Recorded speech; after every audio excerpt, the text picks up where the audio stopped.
OnginClear is a company that focuses on wastewater treatment. And hello, everyone. Welcome to the Water's the New Gold CEO briefing. Our mission is to transform the water industry. Decentralization offers us this opportunity. The plan that you've built here is super impressive. The world is experiencing a crisis in regards to water. It's a great opportunity that you are giving us investors. The decentralization of water treatment means that we no longer need to establish giant water treatment plants. Let them fight over the 20%. Let's work with the 80% that's untreated. Over 21,000 unique alternative investments. 3 million jobs in the U.S. alone. Making it easy for the regular investor. All the old trends just accelerated. Lucrative and fulfilling. The vision I've got is to standardize these products. Design, build, own, and operate. We have 65 people in the room. We got an important message to share to the world. We can put a guy on the moon, but our water is horrible. Recycling all that water, it's a huge impact for the environment. Bringing new infrastructure in, drive growth in America. That's a critical part of the picture. It's a twin 125 gallon per minute RO system. I don't think we're talking about a $10 million fund. We're talking about a series of $10 million. Yeah, the opportunity itself is very big. To live, yes. Take care of the water. Not too many CEOs do a weekly briefing and are willing to talk to individual investors.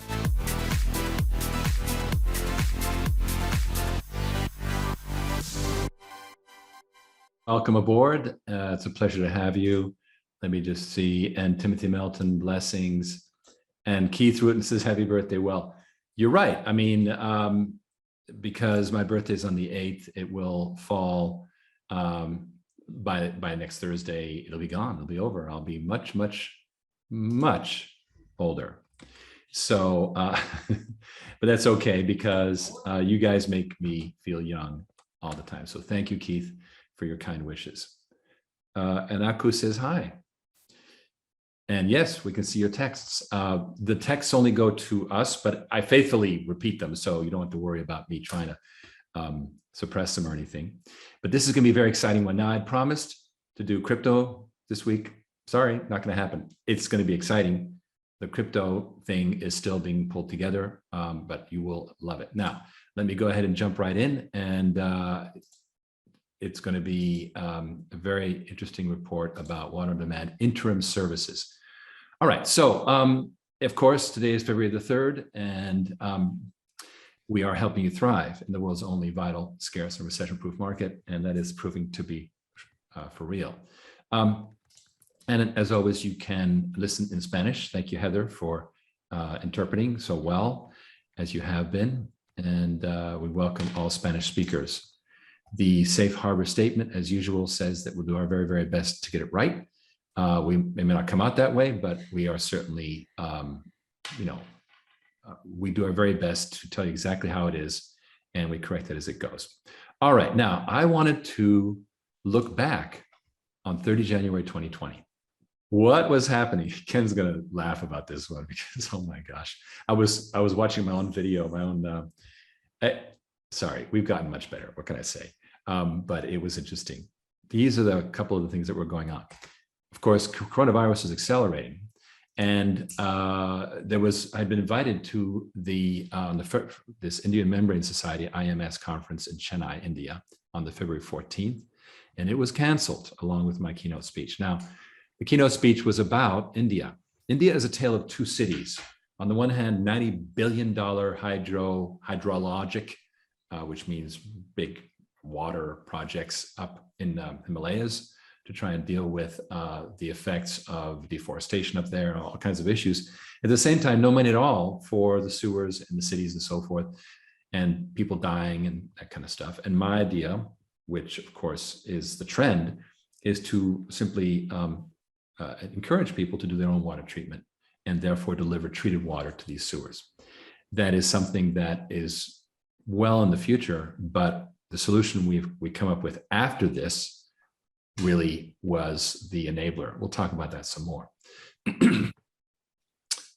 Recession fears at that time. If you want to take a look at the crude oil prices, there they were right there, January 31st, 2020,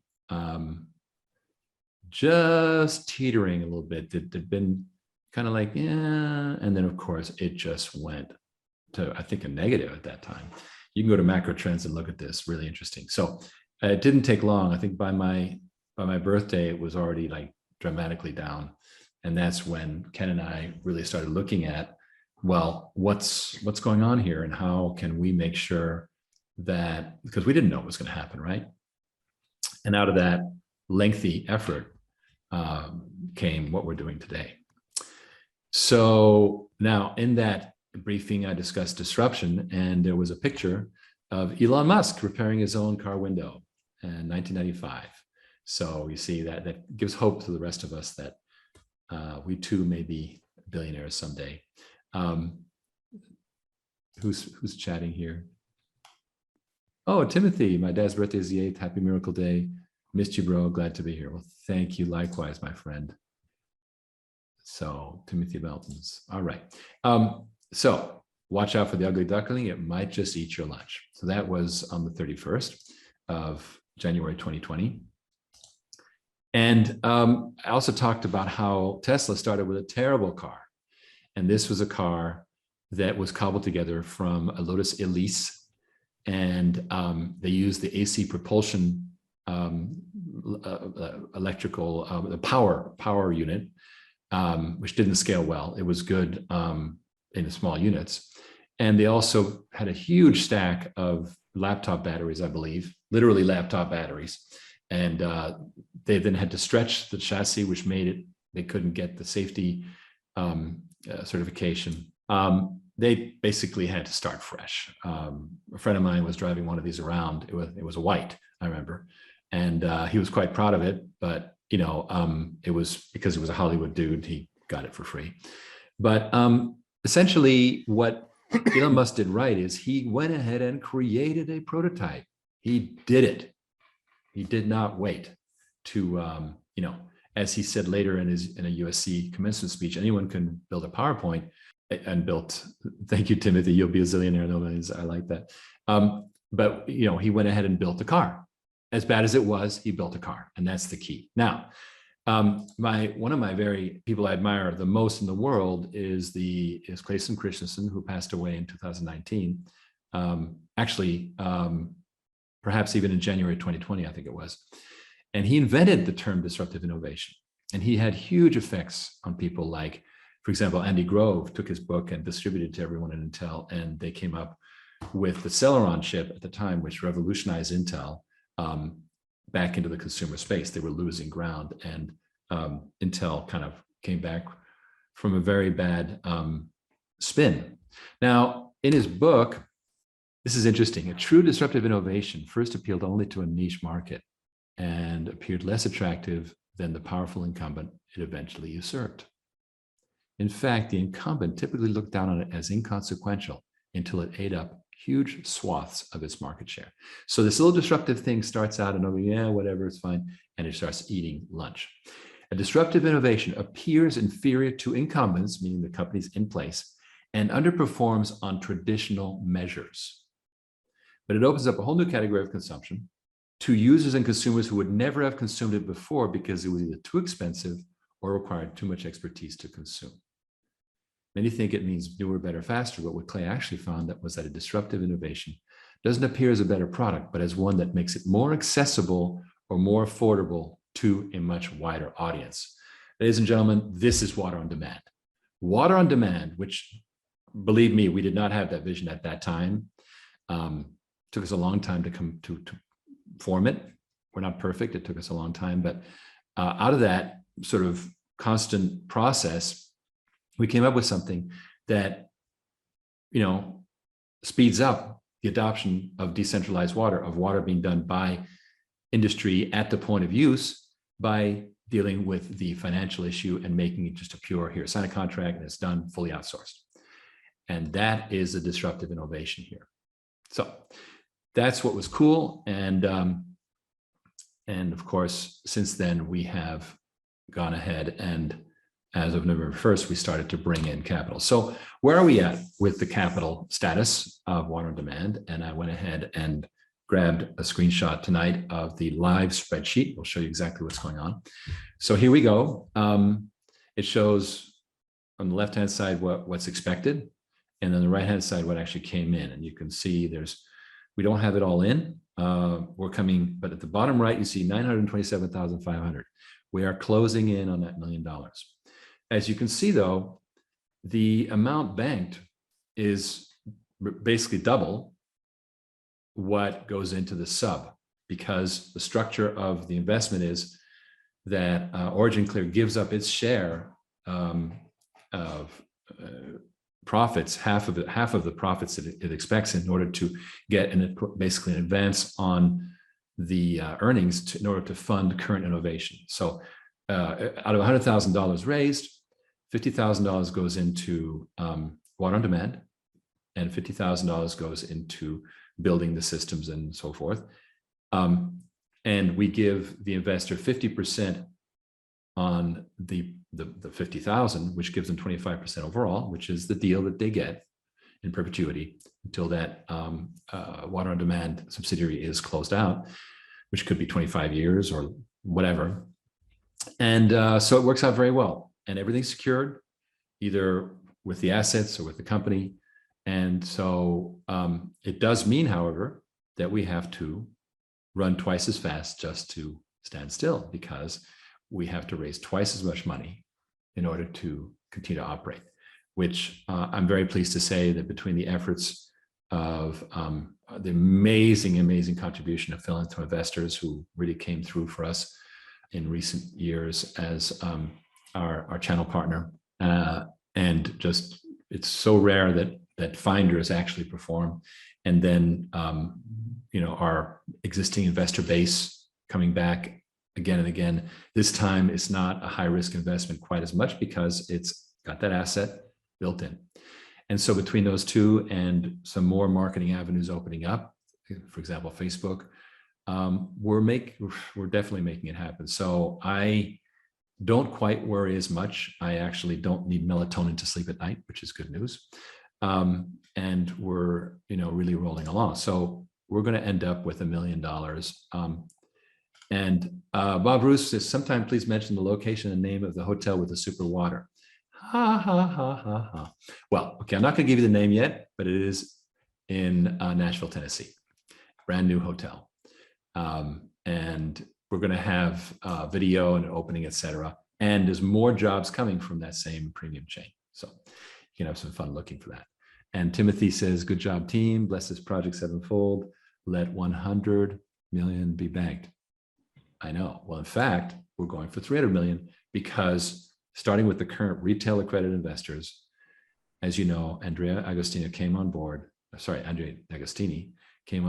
and has the specific mandate of upsizing the company to be worthy of this amazing vehicle we've built. We've put together these subsidiaries, which are really partially autonomous, so that they can operate on their own without being affected by the parent. But we want the parent to be in great shape too. All of the cap table cleaned up and so forth. Cap table means all the shareholder ownership. All that is in the works, and you're going to see amazing things happen so that ultimately we can do institutional investments. And that is obviously what we're trying to do.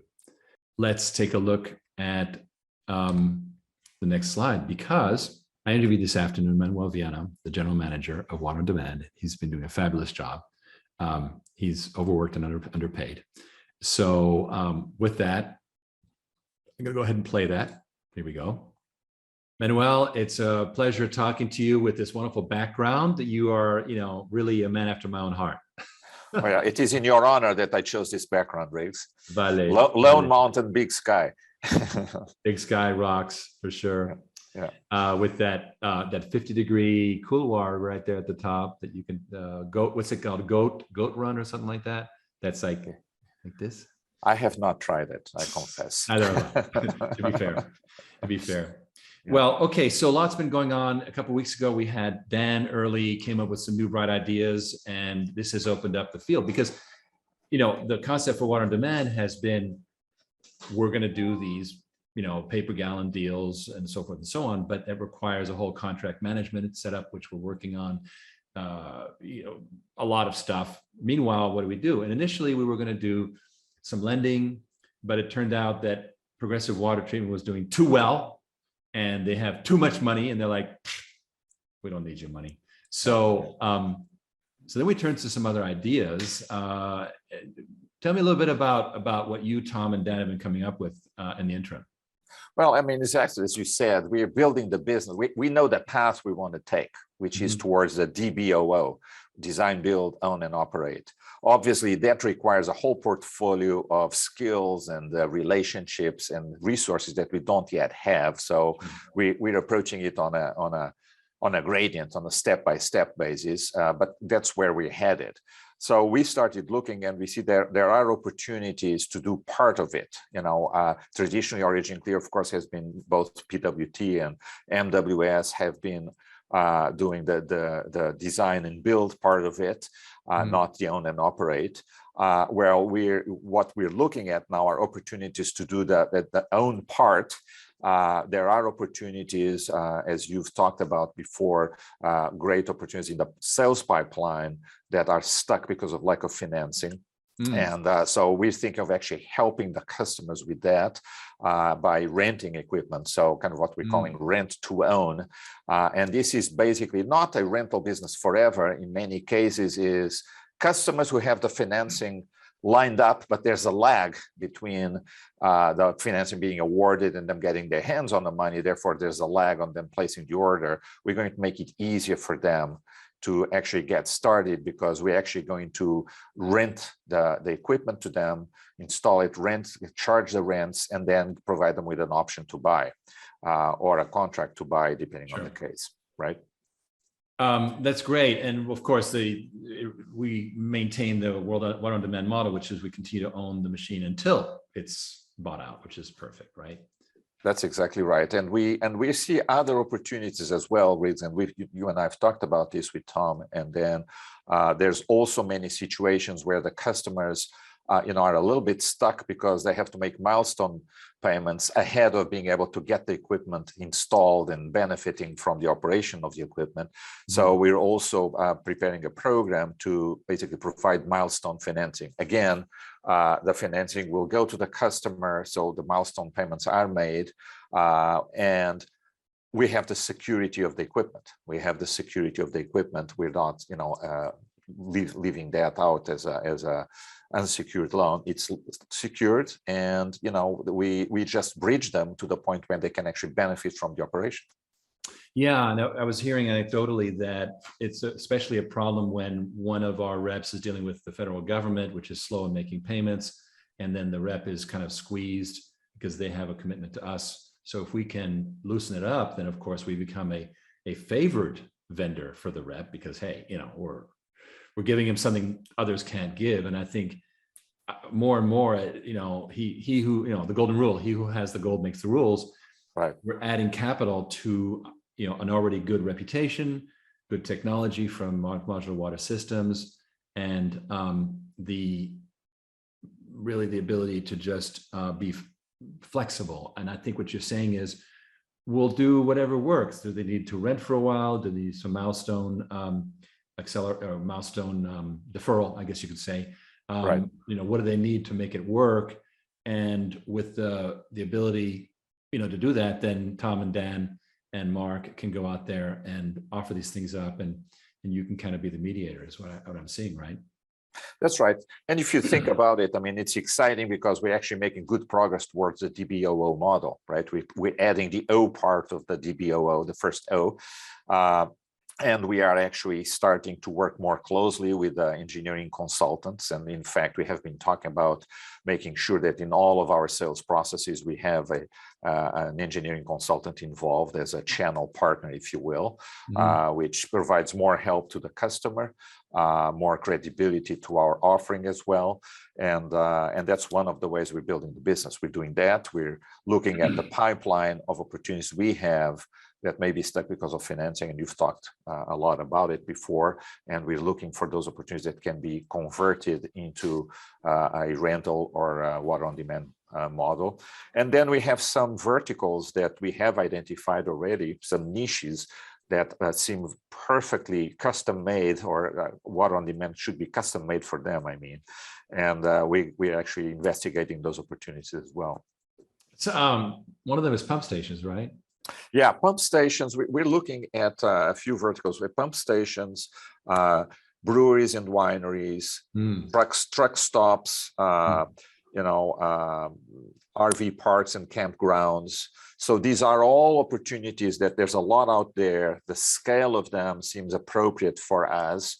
The big players are never going to go there. And importantly, for the whole business model to work, we can employ standardized equipment. And again, we're not set on, making, we will be looking at make-buy decisions, if will, all the time, and we'll be happy to partner with other people.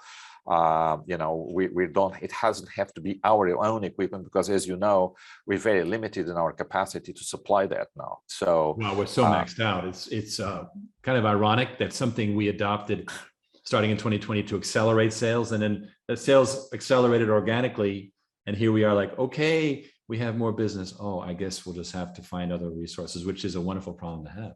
It is a wonderful problem. And, as long as we keep the customer relationship, we manage the contract, if you will, we can start, and we are starting to develop relationships with different vendors, different potential partners to fill in the portfolio of functions that needs to be performed. And the glue, if you will, is the customer relationship. It's the kind of the management of the whole, like the general contractor role, if you will, then the management of the contract and the financing. And that's the glue. And that's where those are the three functions that we see ourselves playing all the time. And then we'll fill in and work with other people as needed for the customer situation. So from what basically our partners are the consulting engineers, which is what Dan is very excited about doing. Right. The manufacturing sales reps that we have, who the more flexible we are, the more they tend to favor us. And then the third is other water companies, which may have their own contracts that we can then finance and do the water on demand thing with.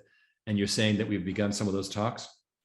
Yes, we have. And we're starting to pitch, for example, our water on demand potential capabilities and services to engineering consulting firms. And we're learning, as we start doing that, we get their feedback and we'll fine tune the offering and we'll understand better.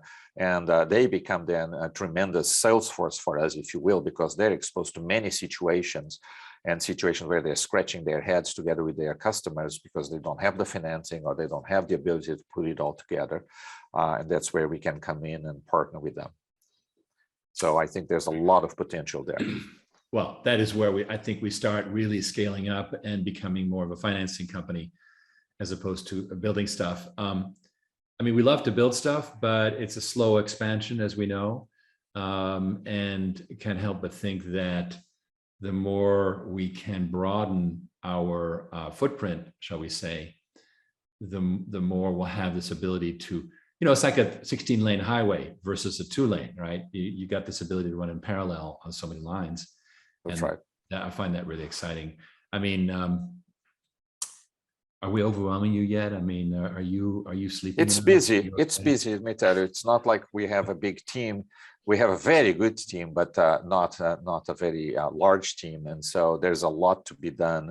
And quite frankly, the only way to get this done is really to have this kind of networked approach to the business where we know which parts of the value chain we want to play in, and we're willing and happy to work with other people and let some other people come in on the business as well, and do some of the fabrication, some of the installation, and definitely on the operation side of the business where we do not have the capabilities in-house fully yet.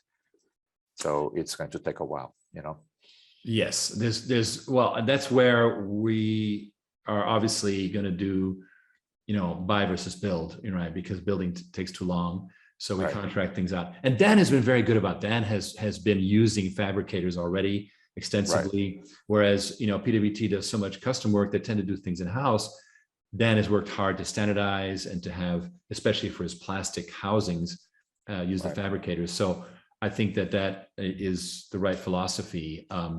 And what it means for you, of course, is you have to do very good at procurement managing, contract enforcement. This is where we're going to have to really invest in good in-house resources.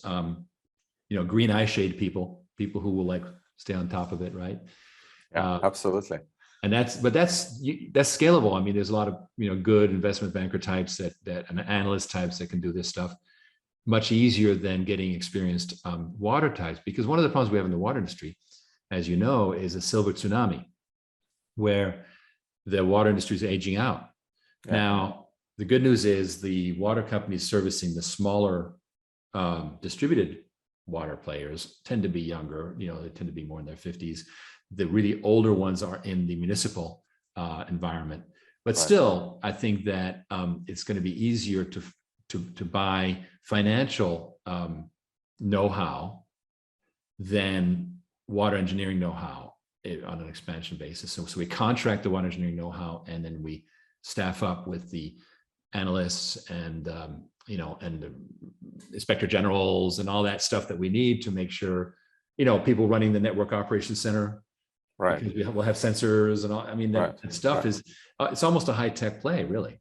It is. It is. I mean, if you think about the business, I mean, philosophically, it's about asset management, it's about project management, and then the operations management. And we don't have to do it all in-house. And, and that's the way we're going to be able to scale this. And at the root of it is understanding the needs of these smaller and medium-sized customers that are kind of not well served by the big players. And quite frankly, the standardized approach to equipment and service, that's essential for us to be able to scale up. So that's it's almost like an industrial engineering meets economics kind of a situation.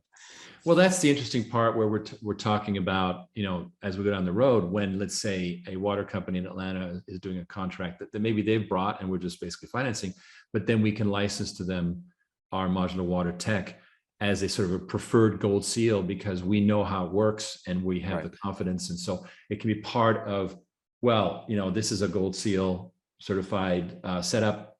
If you run that, then we'll be able to provide, and again, the golden rule, right? So you want the financing, then let's have you adopt that. And so now people will have a reason to license this technology, and that will make it more and more of an industry standard, which I think starts the ball rolling.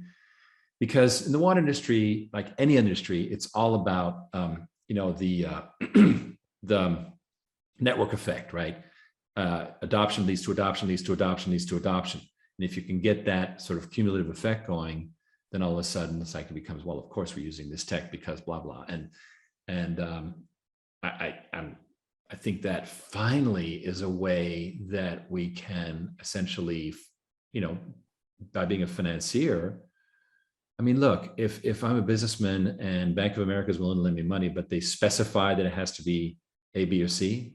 This isn't a lot in real estate development, for example. Right. Then I'm going to use it because, hey, that's the condition for the money. That's right. So that I think is going to be very, very key. Well, Manuel, I'm really glad that you got your hands full and that you're working too hard. I like that. Yeah. I didn't go skiing there this year. Oh no, you got to go ski. Okay, there's exceptions to every rule. Let me tell you something. Going skiing at Steamboat Springs was it really, really was great. And I recommend it because, you get this, well, you know how it is. You just this wonderful feeling of space, and I'm a strong believer and that work hard, play hard. So yeah, good. Well, thank you for having me in your briefing. It's been such a pleasure, Manuel. Continue the hard work. I really appreciate it. And we're going to hopefully get another briefing in a month or so. And this time, maybe we'll bring in Tom and Dan, and we'll sort of make it a little round table and have some fun with it. And hopefully, they'll behave. And they will. They will. With advance notice, they will. Good. Okay. All right, my friend. Well, thank you. Have a good night, and I appreciate you coming on. Okay. Thank you. Bye-bye. Cheers. Cheers. Okay. I'm going to quickly wrap up here. There's just a couple more slides to go, and then I'm going to tell you what's happening next week, which is going to be incredibly exciting because we will discuss finally what's happening with the long-awaited coin crypto plan, and it is beyond exciting. I know that Ken was filling in a little bit on what's planned, but it's going to be a lot more. Andrea has been working very hard on this, and we're going to have some preliminary look at it. Meanwhile, talk to Ken about investing in water on demand. It is an asset play, water like an oil well. You're going to find it really amazing. So just go to oc.gold/Ken on your browser, or call him, or email him, invest@OnginClear.com, and he will be happy to talk to you. Next week, we will go with crypto. I hope this session was useful to you. Thank you all. Have a wonderful evening, great weekend. Have a good night.